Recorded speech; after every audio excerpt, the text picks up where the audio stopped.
Some guards speak through their posture, others speak through their silence. But this one, he spoke through his pen, privately, quietly, faithfully. No one knew the pages he wrote, not even his closest mates, until he was gone, and when they finally read his words, they realized the man they saw every day was carrying something none of them imagined.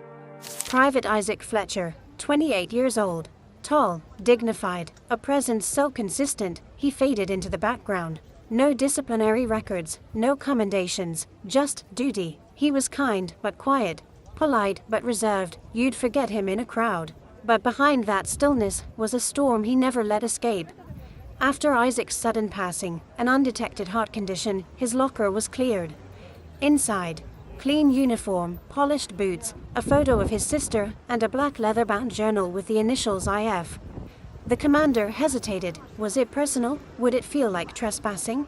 But curiosity, and something deeper, told him to open it. Day 1, my boots feel stiff, but I want to earn the right to wear them proud. Simple, honest. Day 17, I saw a boy salute me. I blinked. He smiled. I hope that didn't break protocol. The entries continued, dozens of them. Not dramatic, not grand, just real, until one page stopped. The commander called. They called during my break. Mum passed in her sleep. I stood the rest of the day anyway, because that's what she would have wanted. I wanted to fall. I didn't. I wanted to cry. I didn't. But I wrote, because maybe these pages can carry the tears I'm not allowed to show. The commander closed the book for a moment. The weight of those words, he felt it in his chest. A woman handed me a rose today. She didn't speak, she just nodded. I couldn't move, but my heart did. I wish I could have thanked her. Not just for the flower, but for seeing me. Isaac had written about dozens of tiny moments. Tourists, children, even pigeons. But between the lines was someone longing to be known. Some ask why we do this. Why we endure silence, heat, mockery, motionlessness. It's because someone must. Not everyone gets to speak. Some must simply stand, so others can feel safe. That line was underlined. The commander underlined it again, with a trembling hand. I don't know how long I'll get to keep doing this. I feel more tired lately. Breaths are heavier. But if today's my last post, I hope someone remembers not the way I stood, but the reason I stood. For the forgotten, for the broken, for Mum, goodbye. Pages, you were my voice. The ink had smudged slightly, as if a teardrop had fallen, or perhaps more than one. They photocopied the journal. Every page, every smudge, every word. They laminated it, bound it in navy blue, and placed it in the barracks' common room, not to mourn, but to remember. To remind every recruit, every commander, every onlooker, that behind the uniform is a human soul. And sometimes the strongest gods are the ones who write in silence. In the barracks, above the book, hangs a brass plaque. He never shouted, but his words spoke loudest of all. Below it, his final quote, I hope someone remembers not the way I stood, but the reason I stood. Visitors stop by. Tourists aren't allowed in that room, but soldiers are.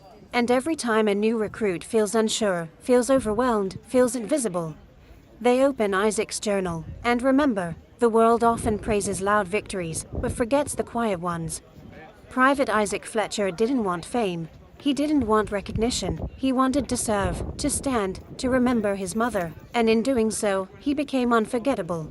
So next time you see a guard, know that behind those eyes might be pages full of love, pain, poetry, and purpose.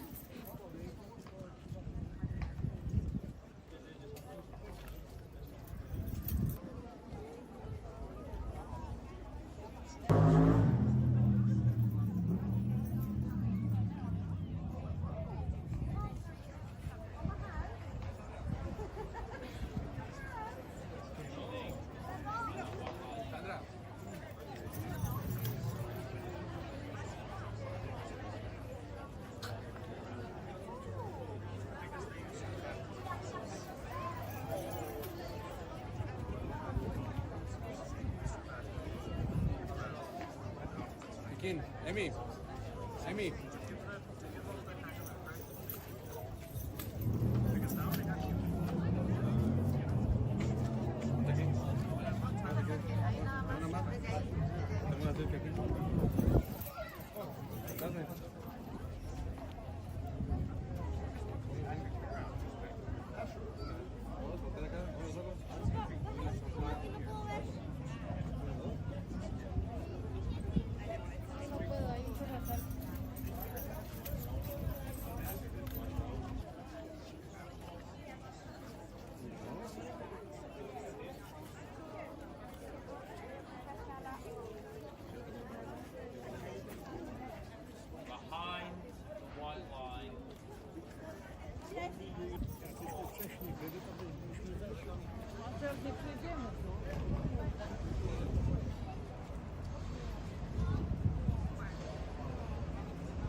Okay.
Comment, book, if Isaac's words moved you.